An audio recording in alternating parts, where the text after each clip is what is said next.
إن الحمد لله نحمده ونستعينه ونستغفره ونعوذ بالله من شرور أنفسنا ومن سيئات أعمالنا من يهده الله فلا مضل له ومن يضلله فلا هادي له ونشهد أن لا إله إلا الله وحده لا شريك له ونشهد أن محمدا عبده ورسوله أرسله بالحق بشيرا ونذيرا وسلام والصلاة على محمد وعلى آله وأصحابه أجمعين ومن تبعهم بإحسان من الأئمة والهداة والصالحين إلى يوم القيامة. أما بعد فإن أصدق حديث كتاب الله وخير الهدي هدي محمد صلى الله عليه وسلم وشر الأمور محدثاتها وكل محدثة بدعة وكل بدعة ضلالة وكل ضلالة في النار. رب اشرح لي صدري ويسر لي أمري واحلل عقدة من لساني يفقهوا قولي. ربنا زدنا علما ربنا زدنا علما ربنا زدنا علما. اللهم فقهنا في الدين آمين يا رب العالمين. اللهم صل وسلم على نبينا محمد. سبحان الله وبحمده سبحان الله العظيم. السلام علیکم ورحمۃ اللہ وبرکاتہ. اذ يتلقى المتلقيان عن اليمين وعن الشمال قعيد، اور جب لے لیتے ہیں دو لینے والے دائیں طرف سے اور بائیں طرف سے بیٹھے ہوئے. تو یہ کن کا ذکر ہے؟ یہ ذکر ہے کرامن کاتبین کا.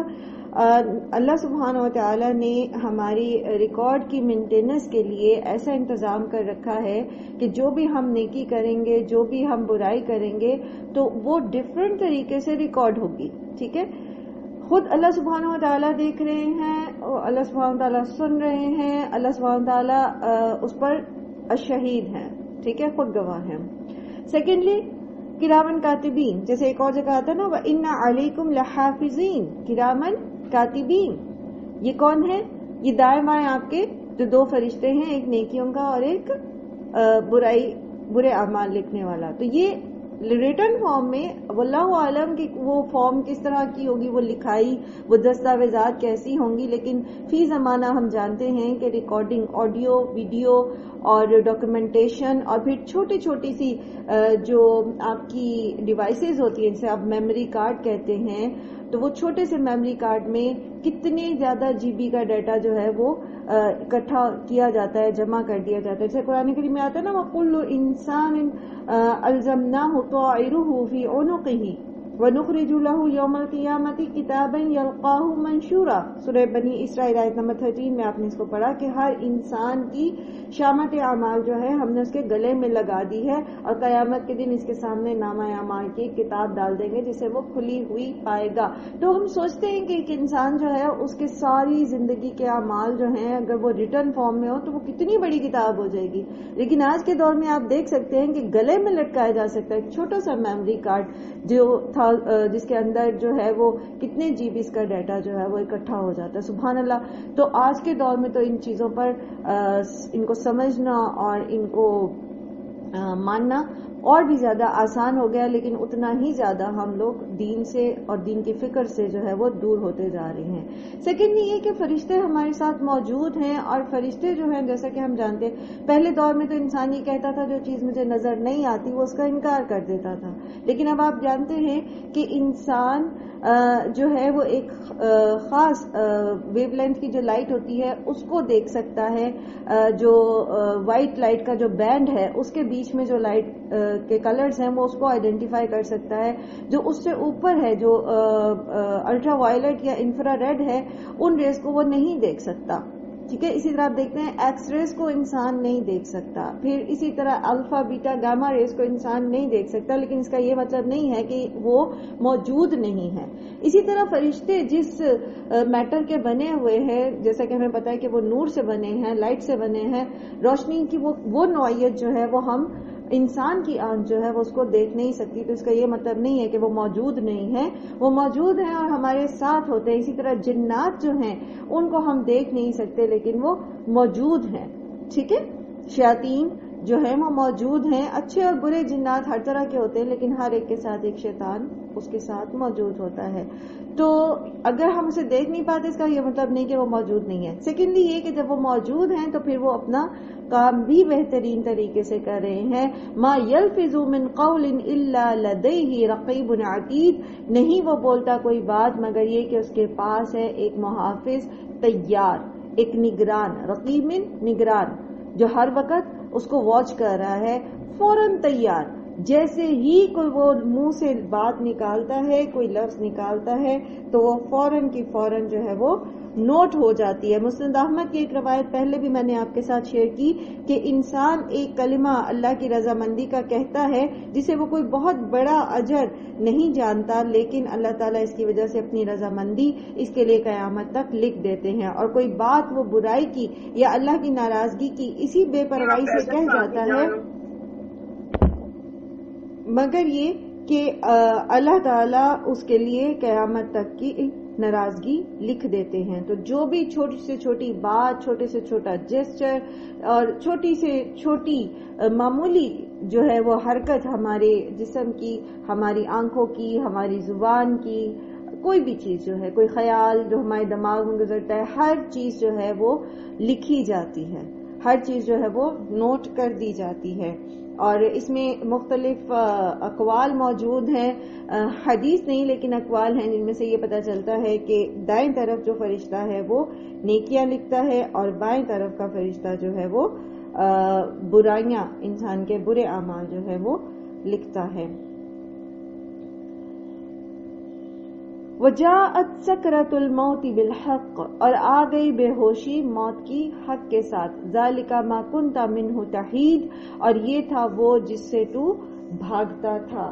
سکرات الموت، موت جو ہے وہ انسان کی قیامت کا آغاز ہے. ایک روایت کے مطابق موت کے ساتھ ہی انسان کی قیامت جو ہے وہ شروع ہو جاتی ہے. اور اسی طرح موت جو ہے وہ آخرت کی منازل میں سے سب سے پہلی منزل ہے. تو انسان جو ہے وہ اگر اس پہلی منزل پر کامیاب ہو جاتا ہے تو پھر اس کے لیے آگے کے سارے مراحل جو ہے وہ کامیابی اور آسانی کے ساتھ طے ہو جائیں گے. سکرات الموت جو ہے یہ وہ وقت ہے جب انسان کو جو ہے وہ موت اس کے بالکل قریب آ جاتی ہے. غالباً موت کے فرشتے دیکھنے سے بالکل پہلے کا وقت جو ہے یہاں سے اس کا آغاز ہوتا ہے، کیونکہ اس میں پھر انسان جو ہے وہ بات کرتا ہے اور جواب دیتا ہے، لیکن وہ اس چیز کو محسوس کرنا شروع کر دیتا ہے جو تکلیف اس کو ہوتی ہے.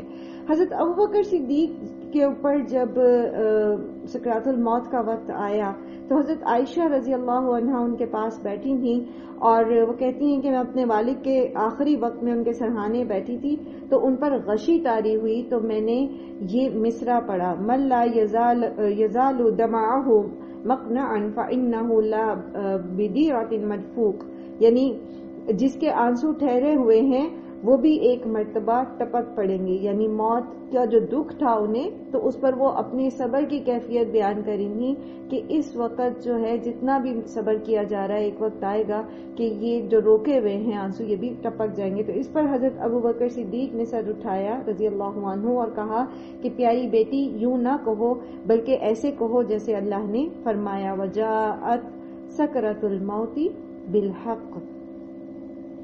اور اسی طرح صحیح حدیث میں ہے کہ نبی صلی اللہ علیہ وآلہ وسلم پر جب موت کی غشی طاری ہونے لگی تو آپ صلی اللہ علیہ وآلہ وسلم اپنے چہرے مبارک سے پسینہ پہنچتے جاتے اور فرماتے جاتے، سبحان اللہ، موت کی بڑی سختیاں ہیں. تو موت جو ہے آسان نہیں ہے. نبی صلی اللہ علیہ وآلہ وسلم جو کہ اللہ کے محبوب ہیں، صحابہ کرام جن سے اللہ راضی ہے، جب ان کے اوپر سکرات الموت آئیں تو پھر ہم کس جگہ پر سے سٹینڈ کرتے ہیں. تو اللہ تعالیٰ سے آسانیاں مانگنی چاہیے، موت کے وقت کی بھی آسانی مانگنی چاہیے اور اس وقت بھی اپنی ایمان کی حفاظت کی دعا کرنی چاہیے. جیسے کہ کل بھی ہم نے یہ پڑھا تھا کہ شیطان جو ہے وہ آخری لمحے تک انسان کو بہکانے کی کوشش کرتا رہتا ہے جب تک کہ روح اور جسم کا جو تعلق ہے وہ جدا نہ ہو جائے. تو اللہ تعالیٰ سے اپنی خاتمہ بالخیر کی دعا جو ہے وہ ضرور کرنی چاہیے. اللہ سبحانہ وتعالی فرماتے ہیں ذالک ما کنت منہ تحید، یہ وہ چیز تھی جس سے تو بھاگتا تھا. اب اس کے دو معنی ہو سکتے ہیں. ایک تو یہ کہ سکرات الموت میں جب انسان کے اوپر پردے کھلنے شروع ہوتے ہیں اور پھر اس کو موت کے فرشتے دکھائی دینا شروع ہوتے ہیں، تو اس وقت اسے پتہ چل جاتا ہے کہ کیا صحیح تھا اور کیا غلط. یعنی وہ چیز جس کو وہ غلط کہتا رہا وہ اصل میں درست تھا، نبی کا پیغام صحیح تھا، تو وہ اس کو پتہ چل جائے گا. تو اللہ سبحانہ تعالیٰ فرما رہے ہیں کہ یہ وہ چیز ہے جس سے تو بھاگ رہا تھا. ٹھیک ہے، یعنی جس چیز کو تو ماننا نہیں چاہتا تھا، جس حقیقت کو تو نیگلیکٹ کرتا تھا، اگنور کرتا تھا، تو اب تم پر وہ چیز کھل گئی. دوسری چیز یہاں پر ماں جو ہے وہ موصولہ ہے، یعنی موت ہی کے بارے میں ہے کہ یہ وہ موت آ گئی تمہارے پاس جس سے تم بھاگتے تھے.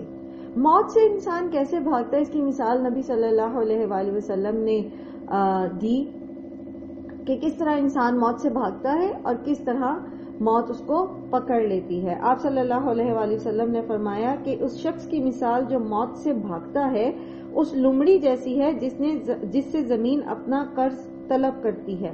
تو یہ اس سے بھاگنے لگی، بھاگتے بھاگتے جب تھک گئی اور بالکل تھک کے چور ہو گئی تو اپنے بھٹ میں جا گھسی. زمین تو وہاں بھی موجود تھی، تو اس سے اپنا قرض طلب کرنے لگی. یہ پھر وہاں سے بھاگی اور بھاگتے بھاگتے اس کا سانس پھولا، حال برا ہوا، یہاں تک کہ بھاگتے بھاگتے بے دم ہو کر مر گئی. الغرض جس طرح اس لومڑی کو زمین سے بھاگنے کی راہیں نہ ملی، اسی طرح انسان کو موت سے بچنے کی راہ نہیں ملے گی. تو موت انسان کو پا لیتی ہے مقررہ وقت پر، نہ ایک گھڑی آگے اور نہ ایک گھڑی پیچھے ہو سکتی ہے. اللہ سبحانہ وتعالی ہم سب کا خاتمہ بالخیر کریں اور ہماری موت جو ہے وہ ہمارے لیے خوشی کا باعث ہو کہ ہم اپنے رب کریم سے ملاقات کے لیے تیار ہوں، اور ہم نفس مطمئنہ ہوں کہ جو فرشتے ہمیں لینے آئے وہ ہمارے لیے یہ پیغام لائیں کہ یا ایتھا النفس مطمئنہ ارجعی الی ربک راضیۃ مرضیہ. سبحان اللہ، اللہ سبحانہ وتعالی ہم سب سے راضی ہوں. وَنُفِخَ فِي الصُّورِ، اور پھونکا جائے گا سور میں. ذَلِكَ يَوْمُ الْوَعِيدِ، یہ ہے وعدے کا وقت. نُفِخَ فِي الصُّورِ یہ ہے نفخہ ثانیہ. ٹھیک ہے، ہم نے پڑھا ہے جو سور پھونکا جائے گا اس کے مختلف جو ہیں وہ ٹائمنگز ہیں. تو یہ دوسری دفعہ جو سور پھونکا جائے گا یہ وہ ہے. اس میں تمام مردہ انسان اپنی اپنی قبروں سے اٹھا کھڑے کیے جائیں گے اور قیامت کے دن سب جو ہیں وہ اللہ کے حضور پیش کیے جائیں گے.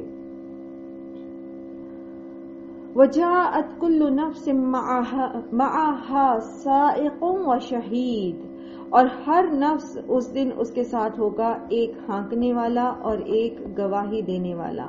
مختلف مفسرین نے اس کے بارے میں مختلف آراء دی ہیں، جن میں سے رائج جو سب سے رائے ہے وہ یہ ہے کہ یہ وہی دو فرشتے ہوں گے غالباً جو اس کا ریکارڈ لکھتے رہے. تو ان میں سے ایک جو ہے یہ پیچھے سے ہانک کر انسان کو اللہ کے سامنے پیش کرے گا، اور دوسرا جو ہے وہ اس کی زندگی کا پورا ریکارڈ سامنے لا کر رکھ دے گا. یعنی مجرم بھی حاضر ہوگا اور اس کی گواہی، اس کے نامہ اعمال بھی جو ہیں وہ ساتھ ہی حاضر کر دیے جائیں گے. اور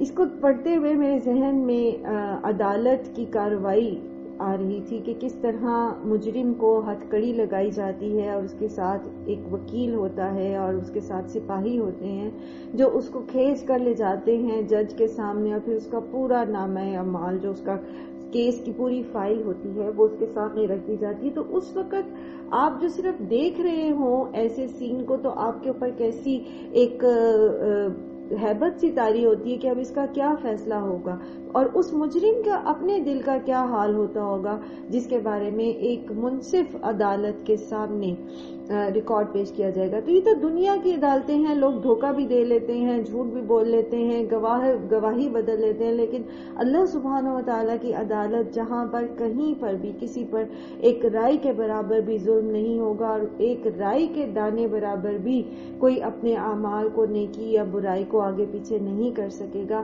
اور جب انصاف ہوگا اور آخری فیصلہ چکا دیا جائے گا تو اس وقت انسان کی کیا حالت ہوگی، کس طرح سے اس کو کھینچا جا رہا ہوگا اور کس طرح اس کو دھکیلا جا رہا ہوگا.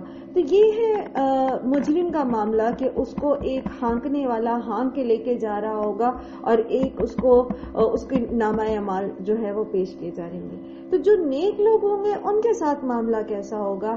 نیک لوگوں کے ساتھ بھی یہی دو فرشتے ہوں گے.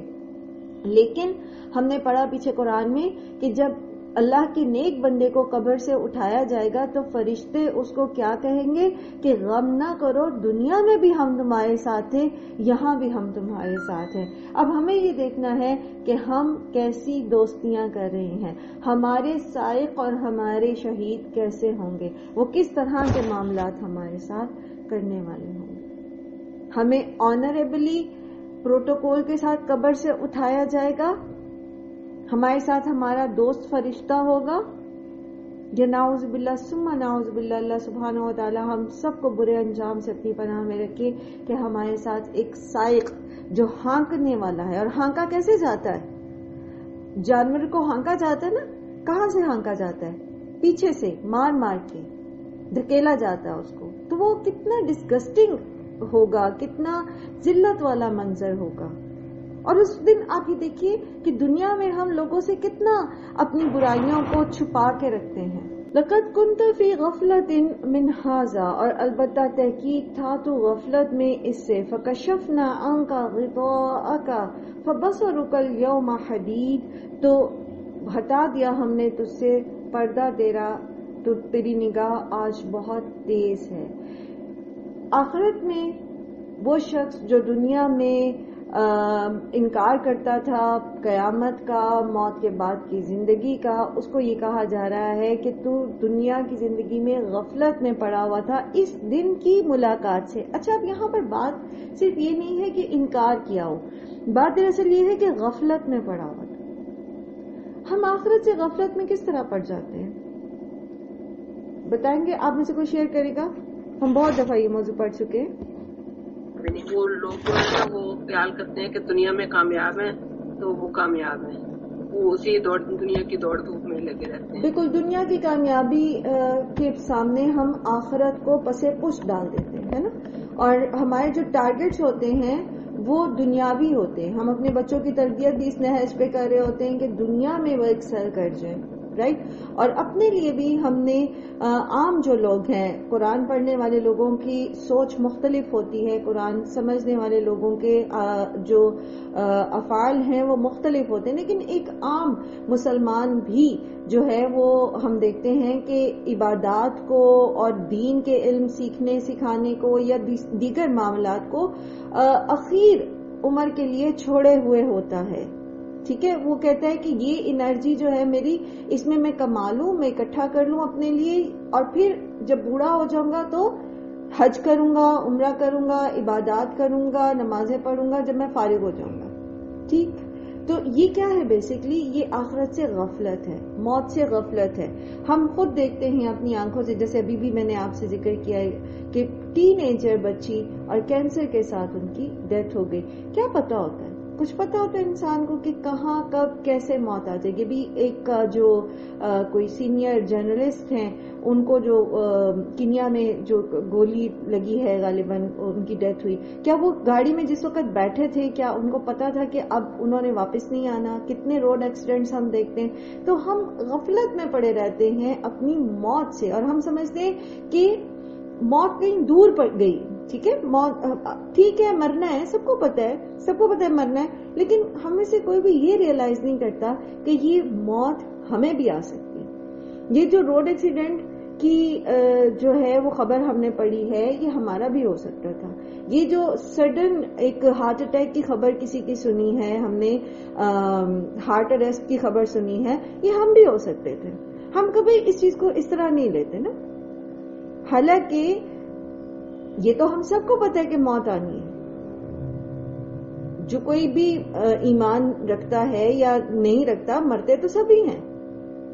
لیکن کیا ہم اس موت سے غفلت میں تو نہیں پڑے ہوئے؟ ہم نے اس دن کی تیاری کی ہوئی ہے.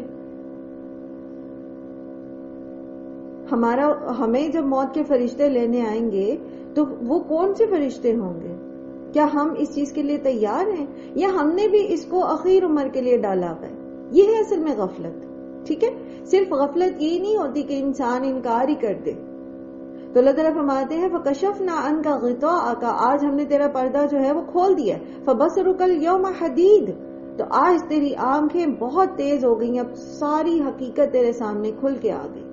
وہ سارے معاملات جو تو کیا کرتا تھا، وہ ساری بے ایمانیاں اور وہ ساری کوتاہیاں اور وہ ساری غفلتیں اور وہ سارے انکار، وہ سب تیرے سامنے آ گئے کہ یہ تو سچ تھا اور یہ تو آ بھی گیا وقت.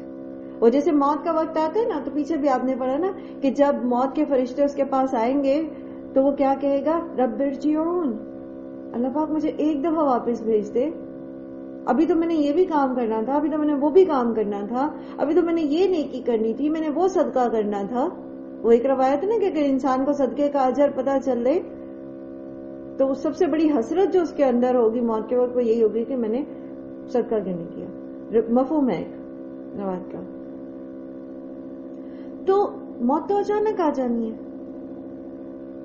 تو قرآن کریم بیسکلی یہ جو ہے نا فَبَصَرُكَ الْيَوْمَ حَدِيدٌ، یہ جن کی آنکھ اس وقت کھلنی ہے، یہ آنکھ قرآن کریم ہماری آج ہی کھول دیتا ہے، ابھی کھول دیتا ہے.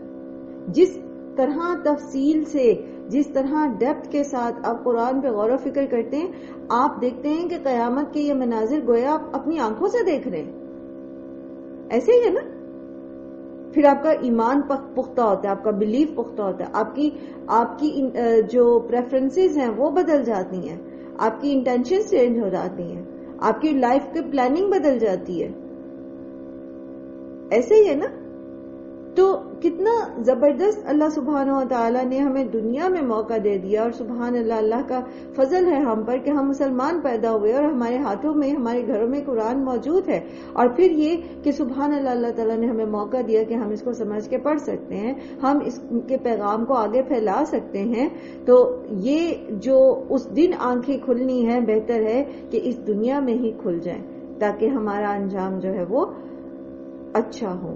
وَقَالَ قَرِينُهُ هَذَا مَا لَدَيَّ عَتِيدٌ، اور کہے گا اس کا ساتھی کہ یہ ہے جو میرے پاس تھا تیار، یعنی یہ وہ شخص ہے، یہ وہ نامہ اعمال ہے جو میں نے اس کا سارا تیار کیا ہوا. کیس کی پروسیڈنگ ہوگی آگے اللہ سبحانہ تعالیٰ کے سامنے، مجرم بھی اور مجرم کا کتا چٹھا بھی جو ہے وہ پیش کر دیا جائے گا. القیا فی جہنم کل کفار عنید، تو اللہ سبحانہ و تعالی حکم دیں گے کہ تم دونوں ڈال دو جہنم میں ہر بہت ناشکرے اور بہت عناد رکھنے والے کو. اب آپ امیجن کریں کہ ایک ایک شخص، آپ پتہ ہے اللہ سبحانہ تعالیٰ کے سامنے انڈیویجولی ہر شخص پیش کیا جائے گا، اس طرح سے کہ بیچ میں کوئی بھی انٹرپریٹر نہیں ہوگا. تو جب اللہ سبحانہ تعالیٰ کفار کو اپنا دیدار نہیں کرائیں گے، ٹھیک ہے، تو اللہ تعالیٰ ان فرشتوں سے کہیں گے، وہ جو دو سائق اور شہید اس کے ساتھ ساتھ تھے جو اس کو پکڑ کے لائے مجرم کو، تو کہا جائے گا کہ ہر ناشکرے اور اناد رکھنے والے، دین سے دشمنی رکھنے والے، اللہ اور اس کے رسول سے دشمنی رکھنے والے کو جہنم میں پھینک دو. جہنم میں لے جانے والی دو کام یہاں پر واضح ہو رہے ہیں، ناشکری اور دین دشمنی. ٹھیک ہے، تو ہمیں اپنا جائزہ لینا ہے ساتھ ساتھ کہ ہمارے اندر تو یہ چیزیں نہیں پائی جاتی. دین سے دشمنی ہم اس طرح تو نہیں کرتے کہ نعوذ باللہ جیسے کفار کو ہوتی ہے کہ اللہ ہی کا انکار کرنا، یا محمد صلی اللہ علیہ وآلہ وسلم کے اوپر جو ہے وہ جس طرح سے ان کے لیے کرتے ہیں منفی پروپیگنڈا، تو اس طرح کا تو ہم نہیں کرتے. لیکن اللہ تعالیٰ کے احکامات کے بارے میں تو نہیں کہ ہمارے دلوں کے اندر کینہ، کوئی ایسی بات، کوئی ناپسندیدگی، تو اس کو بھی وہ جو چھوٹے چھوٹے سے ٹریسز ہیں ان کو بھی جو ہے وہ ختم کرنا ہے ہم نے اپنی زندگی سے، اور ناشکرے پن کو تو کھرچ کے نکالنا ہے۔ اگر ہم قرآن پڑھتے ہیں اور اس کے باوجود ہمارے دل میں ناشکری پیدا ہوتی ہے کسی معاملے میں، تو اس کا مطلب یہ ہے کہ ہم نے قرآن کا مفہوم ہی نہیں سمجھا، ہم نے قرآن کو سمجھا ہی نہیں۔ مناع للخیر معتد مریب، یہ کون شخص ہے؟ یہ کفار عنید کون ہوتا ہے؟ مناع للخیر، بہت روکنے والا خیر سے، ہر نیکی کے کام میں روڑے اٹکانے والا، ہر نیکی کے کام میں خود بھی رکنے والا، لوگوں کو بھی روکنے والا۔ لوگوں کو نیکی سے کیسے روکتے ہیں، کیسے روکا جاتا ہے؟ پہلے بھی ہم بہت دفعہ اس کو پڑھ چکے۔ کفار کا طریقہ اور تھا، وہ اپنے مال اور اپنی ریسورسز کے ذریعے منفی پروپیگنڈا کر کے یا فزیکلی ٹارچر کر کے مسلمانوں لوگوں کو اسلام سے روکتے ہیں، نیکی سے دور کرتے ہیں، برائی کی طرف بڑھاتے ہیں۔ ہم بینگ اے مسلم جو ہیں، ہم کیسے کیسے لوگوں کو بھلائی کے کاموں سے روکنے کا سبب بن رہے ہیں۔ جی نیما۔ جی ہم میم اپنے اخلاقیات سے ان کو یہ ثابت کرواتے ہیں کہ دین جو ہے وہ اس طرح کا، ہماری جو رویے ہوتے ہیں وہ انہیں نیکی سے دور کرتے، دین سے دور کر دیتے ہیں۔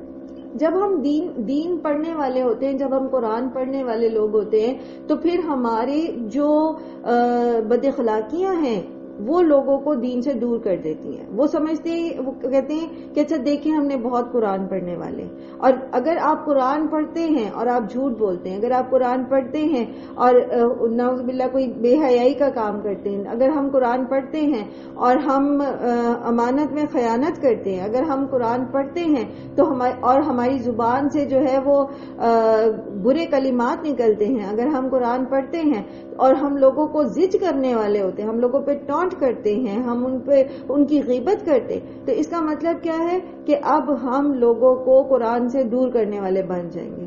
لوگ قرآن کی طرف نہیں آئیں گے، وہ ہمارے اخلاق دیکھیں گے، ہمارے کردار کو دیکھیں گے اور وہ کہیں گے کہ دیکھیں ہم نے بہت دیندار لوگ۔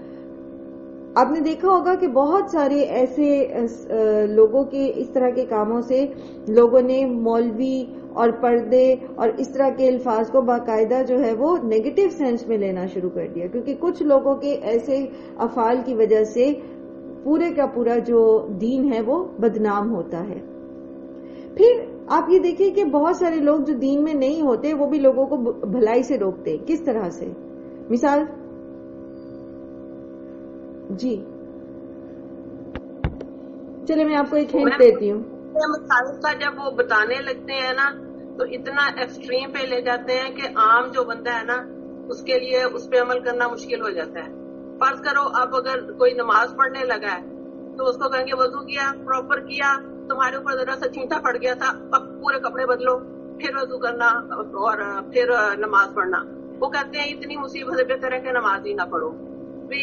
دین کو نا مشکل بنا دیتے ہیں اتنا زیادہ کہ وہ پھر لوگ جو ہے نا جو اصل کام نماز پڑھنا ہے اس طرف ہی نہیں آتے، وہ اتنا مشکل بنایا ہوتا ہے انہوں نے نماز پڑھنے کی۔ چلے اس میں جو حدود ہیں وہ تو ہوں گی کہ جو فرائض اور اس کے معاملے میں ہے، لیکن وہی بات ہے کہ دین آسان ہے، مشکل نہیں ہے۔ مثال کے طور پر آپ سفر میں ہیں، ٹھیک ہے، اور سفر میں آپ یہ کہیں کہ جی اب پانی نہیں ہے تو میں نماز ہی نہ پڑھوں، تو آپ لوگوں کے لیے آسانی کریں اور انہیں بتائیں کہ تیمم کر کے آپ نماز پڑھ سکتے ہیں۔ پھر یہ کہ آپ قصر پڑھیں گے، ٹھیک ہے، پھر یہ کہ آپ جمع صلاح کر سکتے ہیں، تو آپ کے پاس نالج ہو اور اس میں آپ لوگوں کو آسانی دے۔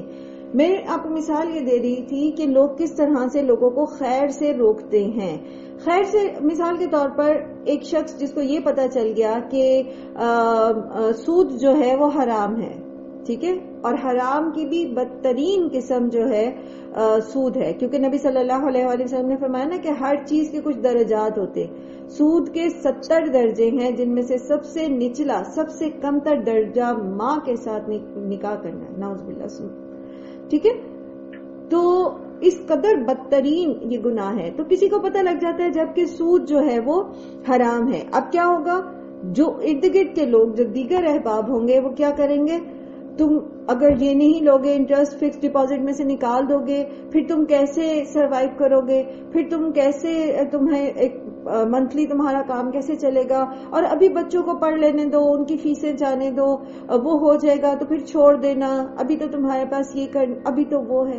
ایسے ہی ہے نا. پھر اسی طرح آپ دیکھیے کہ کس طرح بینکس جو ہیں وہ اٹریکشن دیتے ہیں سود کے معاملے میں کہ آپ یہ اتنا لیسٹ پرسنٹیج کے اوپر آپ انٹرسٹ پے کریں اور آپ گاڑی اپنی لے لیں اور آپ اپنا گھر لے لیں، اور بڑی چارمنگ قسم کی ایڈز آتی ہیں بینکس کی طرف سے، اور وہ انسان کو خیر سے دور کرتے جاتے. تو مناع للخیر میں یہ ساری چیزیں آ جائیں گی. لوگوں کو اچھائی سے دور کرنا اپنی باتوں کے ذریعے، اپنے رویے، اپنے افعال کے ذریعے، اور اسی طرح کی اٹریکشنز کے ذریعے. پھر اسی طرح دیکھیے کہ آپ نماز پڑھنے میں ماشاءاللہ آپ بہت اچھے ہوتے ہیں. آپ کسی کے ساتھ کسی شادی پہ جا رہے ہیں یا کسی ایسی جگہ پر، اب آپ نماز پڑھنے لگے تو آپ کی ساتھی آپ کو کہیں چھوڑو بعد میں پڑھ لینا، یہاں تو جگہ بھی نہیں ہے، اور پھر کیا، اور پھر یہ اور وہ، اور کرتے کرتے کرتے نماز کا وقت نکل جائے. تو یہ بھی کیا ہے پھر مناع للخیر.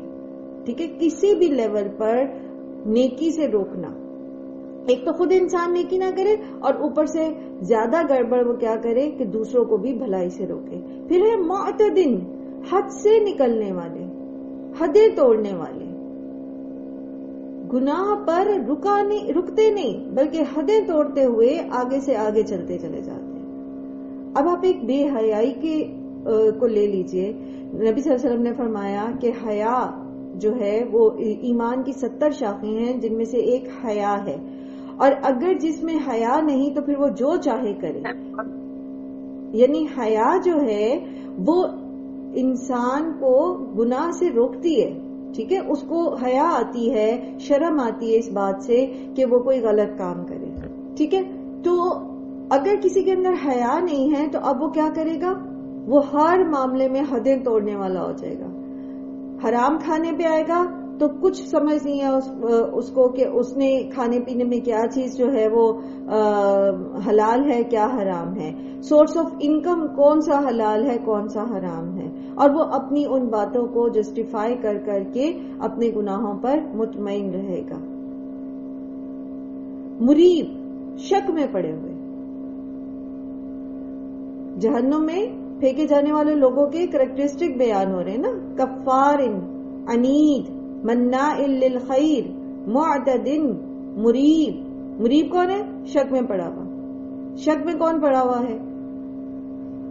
قیامت آئے گی نہیں آئے گی، اچھا آئے گی. اچھا آپ لوگوں کو لگتا ہوگا کہ یہ تو شاید کسی کے ذہن میں نہیں آتا ہوگا قیامت کے بارے میں کہ آئے گی یا نہیں آئے گی. ایٹ لیسٹ مسلمانوں کو تو یقین ہوگا، یا دیگر جو ریلیجنز ہیں، جو کرسچینٹی میں بھی اس کا کانسیپٹ ہے، ہندوازم میں بھی ہے، کم و بیش مختلف قسم کا، لیکن ایٹ لیسٹ مرنے کے بعد ایک اور زندگی کا کانسیپٹ جو ہے وہ موجود ہے. جوڈازم میں بھی ہے.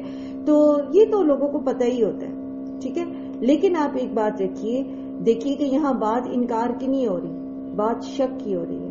اور آج مسلمانوں کی جو نئی جنریشن ہے وہ بھی، اور جو مسلم جو ہیں وہ باہر کے ممالک میں رہتے ہیں، دیگر ایسے کنٹریز میں رہتے ہیں، نان مسلم کنٹریز میں رہتے ہیں، تو وہ ایٹ لیسٹ اگر انکار نہیں کرتے، الا ماشاءاللہ جن کو اللہ تعالیٰ ان کے ایمان پر جو ہے وہ استقامت دے، لیکن بہرحال لوگوں کے اندر قیامت کو لے کر، آخرت کو لے کر بہت سے شکوک و شبہات پائے جاتے ہیں. تو جب انسان کے کانسیپٹ کے اندر شک آ جائے گا، خاص طور پر آخرت کے متعلق اور خاص طور پر بدلے کے دن کے متعلق مختلف شکوک و شبہات آ جائیں گے، اس میں مس کنسیپشن آ جائے گی.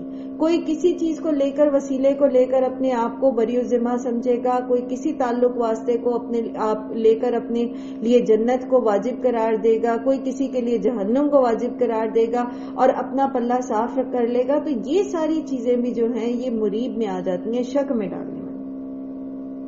یعنی انسان جو ہے وہ اس چیز پر شک میں پڑا ہوا ہے کیونکہ قیامت آئے گی، آخرت آئے گی، اور اس کے ساتھ کیا معاملہ کیا جائے گا. شک جو ہے یہ ایمان کا اپوزٹ ہے. یعنی جن باتوں پر ایمان لانا ضروری ہو ان سب باتوں میں یہ شک میں پڑا ہوا تھا، اور اس شک کے یہی جراثیم پھر یہ مناع للخیر کے طور پر لوگوں کے بیچ میں بھی پھیلا رہا تھا۔ وہ آپ نے اس شخص کے بارے میں پڑھا نا قرآن کریم میں کہ جنت میں ایک شخص جو ہوگا وہ کہے گا وہ فلاں میرا ساتھی تھا، ایک کولیگ تھا، تو وہ آخرت کے بارے میں کہا کرتا تھا کہ کیا واقعی تمہیں یقین ہے کہ آخرت قائم ہوگی؟ تو پھر اس کو دکھایا جاتا ہے کہ وہ جہنم کے نچلے گڑھے میں پڑا ہوا ہے۔ تو جو شکوک و شبہات اگر تو ہمارے ذہن میں آتے ہیں کسی بھی معاملے میں، ایمان کے معاملے میں، اللہ کے احکامات کے معاملے میں، آخرت کے معاملے میں، شیطان کوئی وسوسہ ڈالتا ہے اور ہم اس کو وہیں پر روک دیتے ہیں اور اپنے شک کو قرآن اور حدیث کے ذریعے یا کسی عالم دین سے پوچھ کے ہم دور کر لیتے ہیں اس شک کو، تو یہاں تک تو ٹھیک ہے۔ لیکن اگر وہ شکوک و شبہات ہم اپنی زبان سے نکالنا شروع کر دیتے اور وہ وسوسے ہم دوسروں میں پھیلانا شروع کر دیتے ہیں تو پھر ایسے وسوسوں پر پکڑ ہے، پھر ایسے وسوسوں پر گناہ ہوگا، کیونکہ اب ہو سکتا ہے آپ تو بعد میں اپنا شک کلیئر کر لیں، لیکن آپ کے پھیلائے ہوئے الفاظ جو ہیں وہ نہ جانے کہاں تک پہنچ گئے اور کہاں تک کسی کے دل میں وہ شک اور شبہ پیدا کرنے کا باعث بنے۔ اس لیے ایسی کوئی بھی بات اگر ذہن میں کبھی بھی پیدا ہوتی ہو تو اس کو زبان پر نہیں لانا چاہیے۔ الذی جعل مع اللہ الہا آخر، یہ وہ شخص ہے جس نے اللہ کے ساتھ ایک دوسرے کو بھی معبود بنا رکھا تھا۔ فَأَلْقِيَاهُ فی العذاب الشدید، پس تم دونوں ڈال دو اسے شدید عذاب میں۔ یعنی اب ایک اور جہنم میں جانے والے کا ایک اور کریکٹر سامنے آتا ہے، اور وہ کیا ہے؟ شرک، اللہ کے ساتھ کسی دوسرے کو الہ بنانا۔ اور یہ الہ جو ہے یہ انسان کا اپنا نفس اور خواہش نفس بھی ہو سکتی ہے۔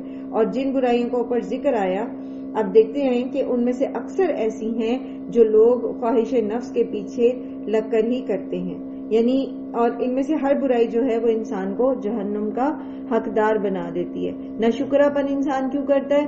کیونکہ اس کی اپنی خواہش نفس کے مطابق اس کو چیزیں نہیں مل رہی ہوتی یا معاملات اس کے نہیں ہو رہے ہوتے تو وہ اللہ تعالیٰ پہ شکوے کرتا ہے اور ناشکری کرتا ہے۔ اسی طرح آپ دیکھیے کہ اللہ اور اس کے رسول سے اور دین سے دشمنی کون لوگ نکالتے ہیں؟ جو اپنی خواہش نفس جو ہے اس کو وہ اپنے تکبر اور اپنی بڑائی کے نشے میں ہوتے ہیں اور وہ دین اور اس کے احکامات کا مذاق اڑاتے ہیں یا اس کے خلاف پروپیگنڈا کرتے ہیں۔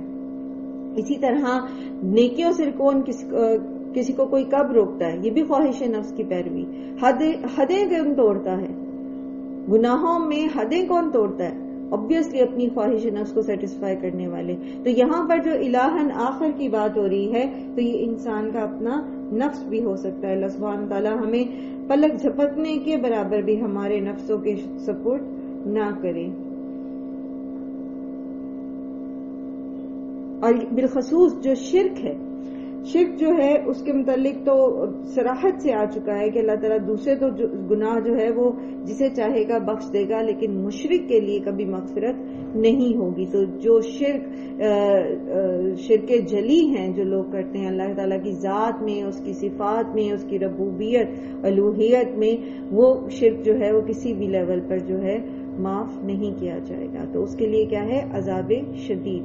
قال قرینہ ربنا ما اطغیتہ ولکن کان فی ضلال بعید، تو کہے گا اس کا ساتھی جو شیطان ہے کہ اے ہمارے رب میں نے اسے سرکش نہیں بنایا تھا، ولکن کان فی ضلال بعید، بلکہ یہ خود ہی بہت دور کی گمراہی میں پڑا ہوا تھا۔ اور ہم نے سورہ ابراہیم میں بھی پڑھا تھا کہ کس طرح شیطان جو ہے جب یہ آپس میں شیطان کو جو ہے وہ کریں گے مورد الزام ٹھہرائیں گے تو شیطان صاف کہہ کر بری ذمہ ہو جائے گا اور کہہ دے گا کہ مجھے تم نہ ٹھہراؤ مورد الزام، بلکہ تم اپنے آپ کو ٹھہراؤ، کیونکہ میں نے تو تمہیں صرف ایک آئیڈیا دیا تھا، صرف ایک وسوسہ ڈالا تھا، تم خود جو ہے میرے پیچھے چلے تھے۔ سورہ ابراہیم وقال الشیطان لما قضی الامر ان اللہ وعدکم وعد الحق ووعدتکم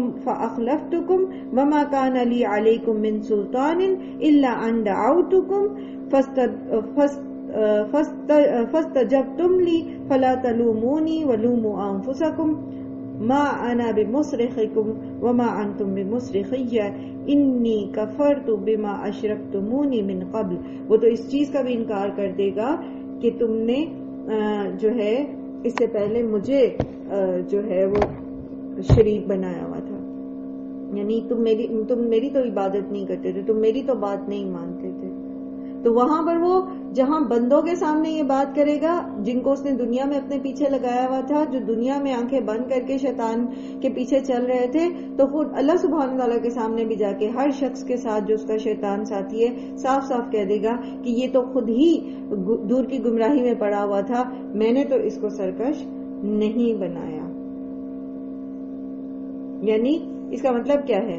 اس کا مطلب یہ ہے کہ میں نے تو اس کے دل میں سے وسوسہ ڈالا تھا، اصل میں تو یہ پہلے سے مجرم تھا، پہلے سے یہ گناہ کرنا چاہتا تھا، اور اس نے فوراً میری آواز پر لبیک کہا، اور اصل میں میرا وسوسہ تو اس کے اپنے دل کی آواز تھی.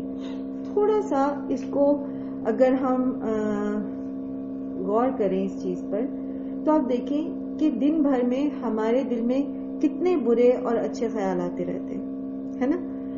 شیطان وسوسے ڈالتا رہتا ہے. اب ایک چیز ہے، جب ہم نماز پڑھنے والے ہوتے ہیں، 5 وقت کے اوپر نماز پڑھنے والے ہوتے ہیں، اور ہم اس کی قدر جانتے ہیں، ٹھیک ہے، اول وقت میں نماز کی اہمیت کو جانتے ہیں، تو پھر کیا ہوتا ہے جب ہمیں شیطان وسوسہ ڈالتا ہے ہمارے دل میں اور کہتا ہے اچھا پہلے فلاں کام کر لو پھر نماز پڑھ لینا، پہلے یہ کر لو، پھر اچھا پہلے یہ میسج چیک کر لیں، پہلے یہ کر لیں، تو کیا ہوتا ہے فوراً دل کی آواز کیا آتی ہے اندر سے؟ نہیں، پہلے میں نماز پڑھ لوں پھر یہ باقی کام کروں.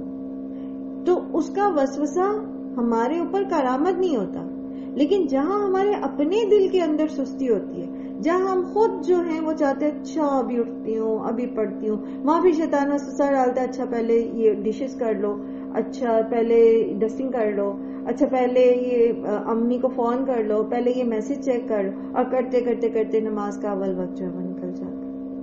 اب کیا ہوا؟ ریسیپینٹ تھا وہاں پر تو اس کا وسوسہ جو ہے وہ ریسیو ہوا.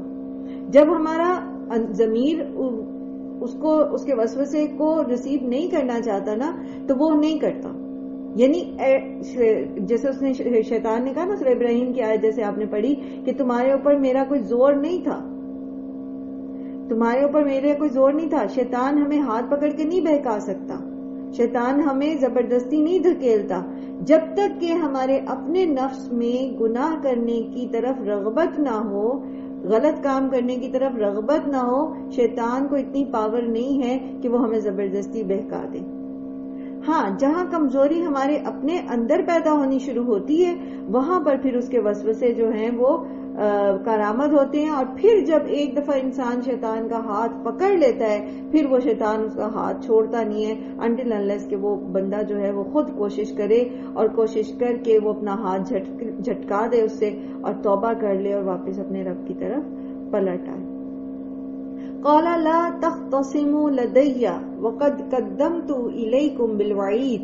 تو اللہ تعالیٰ فرمائیں گے کہ نہ تم جھگڑا کرو میرے پاس، یعنی اس وقت تم جھگڑے نہ کرو میرے پاس، اور حالانکہ یقیناً میں بھیج چکا تھا تمہاری طرف وعید، پہلے ہی تمہیں ہر بات کھول کھول کر بتا دی گئی تھی، سمجھا دیا گیا تھا، تو اب تمہیں جھگڑے کرنے کا فائدہ کوئی نہیں ہے، ایک دوسرے کے اوپر الزام مت لگاؤ. اب آپ دیکھو کہ یہ ہم مختلف جگہ پہ پڑھ کے آئے کہ مطیع اور مطاع، جس کی بات مانی گئی اور جس نے بات مانی، ان کے جھگڑے ہوں گے آپس میں، چاہے وہ سیاسی لیڈر ہوں اور ان کے فالوور ہوں جنہوں نے لوگوں کو بہکایا، چاہے وہ مذہبی جو ہیں وہ پیشرو ہوں ان کے فالوور ہوں، چاہے وہ شیطان ہو اور اس کے فالوور ہوں، تو سارے جو مطیع اور مطاع ہیں ان کے وہاں پر جھگڑے ہوں گے. اور اللہ سبحانہ تعالیٰ صاف فرما دیں گے کہ اب جھگڑنے کا کوئی فائدہ نہیں ہے، تمہارے پاس پہلے ہی وعید آ چکی تھی، تمہیں پہلے بتا دیا گیا تھا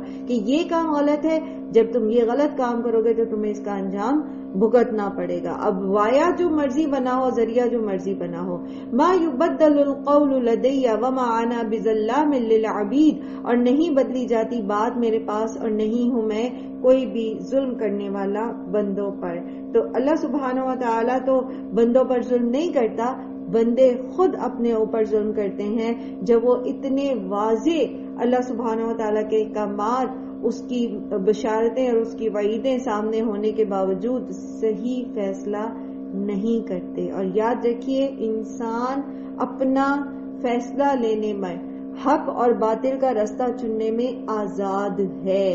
شیطان صرف اس کو وسوسہ ڈالتا ہے، شیطان اس کو ہاتھ پکڑ کر برائی کے راستے پر نہیں چلاتا. اسی لیے تو پکڑ ہے انسان پر، کیونکہ فیصلہ لینے میں اور عمل کرنے میں انسان آزاد تھا.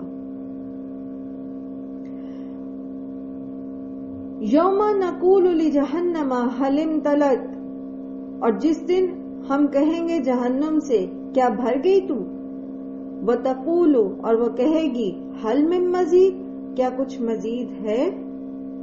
قیامت کے دن جہنم جو ہے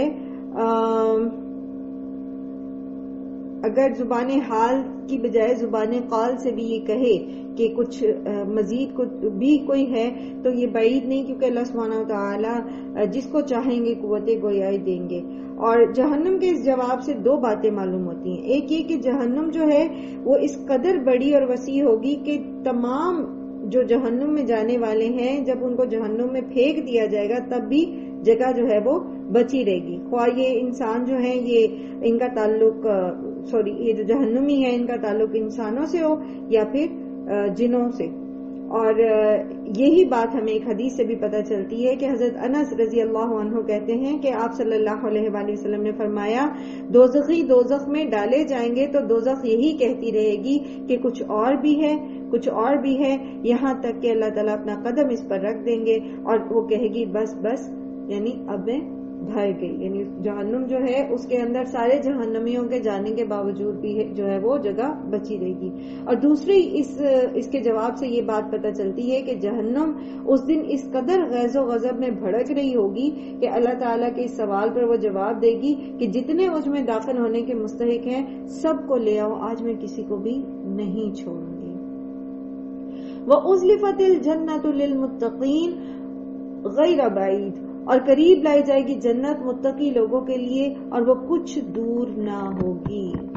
جہاں جہنمیوں کو جہنم میں پھینکا جائے گا، اور جہنم کیسی ہے، اس کی 70,000 لگامیں ہیں اور ایک ایک لگام کو 70,000 فرشتے پکڑے ہوئے ہیں. اور یہ بفری بھی ہوگی قیامت کے دن غیظ و غضب کا شکار کہ اس کی شہیق جو ہے، اس کا جو کھولنا ہے اور اس کے اندر سے جو آوازیں آ رہی ہوں گی وہ سب لوگ حشر کے میدان میں جو ہیں وہ سن رہے ہوں گے. اور پھر متقین کے لیے جنت کو پاس ہی لایا جائے گا، قریب ہی لے آیا جائے گا.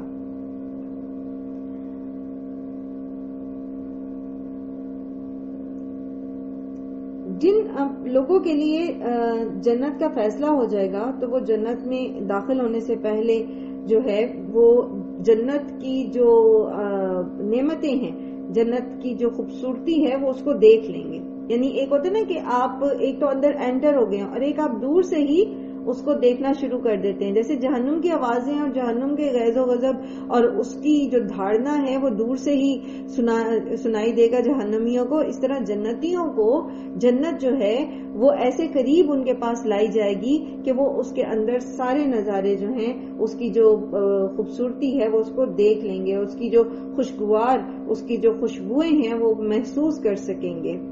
اور جنت میں کیسے لوگ داخل ہوں گے اور جہنم میں کیسے لوگ جائیں گے، یہاں چونکہ دونوں کا ذکر آیا ہے تو ایک حدیث سے پتہ چلتا ہے. حضرت ابو ہریرہ رضی اللہ تعالیٰ عنہ سے روایت ہے کہ آپ صلی اللہ علیہ وآلہ وسلم نے فرمایا کہ جنت اور جہنم آپس میں تکرار کرنے لگی. دوزخ نے کہا کہ مجھ میں وہ لوگ آئیں گے جو متکبر اور جابر ہیں، اور جنت کہے گی کہ مجھ میں تو کمزور اور ناتواں قسم کے لوگ داخل ہوں گے. اللہ تعالیٰ نے جنت سے فرمایا تو میری رحمت ہے، میں تیری وجہ سے اپنے جن بندوں پر چاہوں گا رحمت کروں گا. اور دوزخ سے فرمایا تو میرا عذاب ہے، میں تیری وجہ سے جن بندوں کو چاہوں گا عذاب دوں گا. اور ان میں سے ہر ایک کو بھر دیا جائے گا، یعنی جنت کو بھی اور جہنم کو بھی.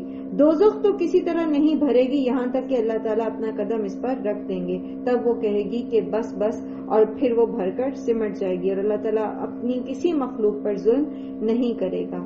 رہی جنت تو اسے پر کرنے کے لیے اللہ تعالیٰ اور خلقت پیدا کر دیں گے. یہ بخاری کی روایت ہے, کتاب التفسیر. ھذا ما توعدون, یہ ہے وہ جس کا تم وعدہ کیے جاتے تھے. لکل اواب حفیظ, ہر رجوع کرنے والے اور بہت حفاظت کرنے والے کے لیے. اور جیسے پیچھے جہنمی کے کریکٹرسٹک بیان کیے گئے, ویسے ہی یہاں جنت میں جانے والوں کے لیے کریکٹرسٹک بیان کیے جا رہے ہیں. اواب, اواب کون ہوتے ہیں؟ جو اللہ کی طرف بار بار پلٹنے والے ہوتے ہیں, اللہ کی طرف رجوع کرنے والے. یعنی ایسا شخص جس کی روٹین یہ بن گئی ہو کہ وہ ہر قسم کے حالات میں, چاہے خوشی ہے, غمی ہے, تکلیف ہے, غم ہے, کامیابی ہے, ناکامی ہے, ہر موقع پر وہ اللہ ہی کی طرف رجوع کرتا ہے اور اللہ ہی کی رضا کے مطابق عمل کرتا ہے. پھر ہے حفیظ, حفاظت کرنے والا. ہر قسم کی حفاظت اور محافظت اس میں شامل ہے. یعنی اپنے عہد و پیمان کی حفاظت کرتا تھا, امانتوں کی حفاظت کرتا تھا, اللہ کی حدود کی حفاظت کرتا تھا, اور اسی طرح نمازوں کی حفاظت کرتا تھا. ہر طرح کا کی محافظت اس کے اندر آ جائے گی. من خشی الرحمن بالغیب, اور وہ جو رحمان کو بغیر دیکھے اس سے ڈرتا تھا. اللہ سبحانہ تعالیٰ کی صفت رحمان یہاں پر ذکر ہوئی ہے, لیکن آپ دیکھیے کہ رحمان کی صفت کے باوجود وہ اللہ کی عظمت اور اس کے جلال کی وجہ سے اس سے ڈرتا تھا, اور ایسے اعمال کرنے سے ڈرتا تھا جس سے اللہ اس سے ناراض ہو. وجاء بقلب منیب, اور وہ لایا رجوع کرنے والا دل. منیب یعنی اناب کے معنی ہوتے ہیں گناہ کے کاموں سے لوٹنا یا باز آ جانا, گناہ کا اعتراف کرنا اور آئندہ اس کو نہ کرنے کا عزم کرنا. تو ایسا شخص جس کا دل ایسا تھا کہ جسے گناہ کے کاموں سے نفرت تھی, لیکن پھر بھی اگر کسی وجہ سے وہ گناہ کر ہی بیٹھتا ہے تو وہ اس کے اوپر ڈٹائی نہیں کرتا, بلکہ اس سے رجوع کرتا ہے, فوراً اللہ سبحانہ تعالیٰ کی طرف پلٹ جاتا ہے. ادخلوها بسلام, داخل ہو جاؤ اس میں سلامتی کے ساتھ. ذالک یوم الخلود, اور یہ ہے ہمیشگی کا دن. لہم ما یشاؤون فیہا ولدینا مزید, اور ان کے لیے ہوگا اس میں جو وہ چاہیں گے, اور اس کے علاوہ بھی ہمارے پاس مزید بھی ہے. سبحان اللہ, یعنی جو کچھ انہیں ملے گا, جس کی وہ خواہش کریں گے, جنت میں سب کچھ انہیں ملیں گی, اور وہ نعمتیں بھی ملیں گی جن کا وہ تصور بھی نہیں کر سکتے. حضرت ابو سعید خدری کہتے ہیں کہ نبی صلی اللہ علیہ وآلہ وسلم نے فرمایا کہ اللہ سبحانہ تعالیٰ اہل جنت سے فرمائے گا, اے اہل جنت, تو وہ کہیں گے ربنا لبیک و سعدیک, اے ہمارے پروردگار ہم حاضر ہیں اور تیری خدمت کے لیے مستعد ہیں, اور بھلائی تیرے ہی دونوں ہاتھوں میں ہے. اللہ تعالیٰ فرمائے گا اب تم خوش ہو؟ وہ جواب دیں گے پروردگار ہم کیوں خوش نہ ہوں, تو نے ہمیں وہ کچھ عطا فرما دیا جو اپنی مخلوق میں سے کسی کو بھی نہیں عطا فرمایا. اس وقت اللہ تعالیٰ فرمائے گا کیا میں تمہیں ایسی نعمت نہ دوں جو ان سب نعمتوں سے بڑھ کر ہو؟ جنتی پوچھیں گے اے پروردگار ان نعمتوں سے بڑھ کر اور کیا نعمت ہو سکتی ہے؟ اللہ تعالیٰ فرمائے گا میں تم پر اپنی رضامندی اتارتا ہوں, اس کے بعد میں تم سے کبھی ناراض نہ ہوں گا. اللہ سبحانہ تعالیٰ ہم سب کو ایسے ہی لوگوں میں شامل کریں, ہماری نسلوں کو, ہمارے ازواج, ہمارے والدین, ہمارے بہن بھائیوں کو اللہ سبحانہ تعالیٰ ہم سب سے راضی ہوں, دنیا میں ایسے اعمال کرنے کی توفیق دے جس سے اللہ ہم سے راضی ہوں, اور جنت الفردوس اعلیٰ میں اللہ سبحانہ تعالیٰ اپنی رضا اور اپنے دیدار سے ہم سب کو جو ہے وہ یہ نعمت عطا فرمائے. اللہ سبحانہ تعالیٰ دنیا اور آخرت میں عافیت اور امن کا معاملہ فرمائے, ایمان اور صحت کی بہترین حالت میں رکھیں. وآخر دعوانا الحمدللہ رب العالمین. سبحانک اللہم و بحمدک, نشہد ان لا الہ الا انت, نستغفرک و نتوب الیک. السلام علیکم و رحمۃ اللہ وبرکاتہ.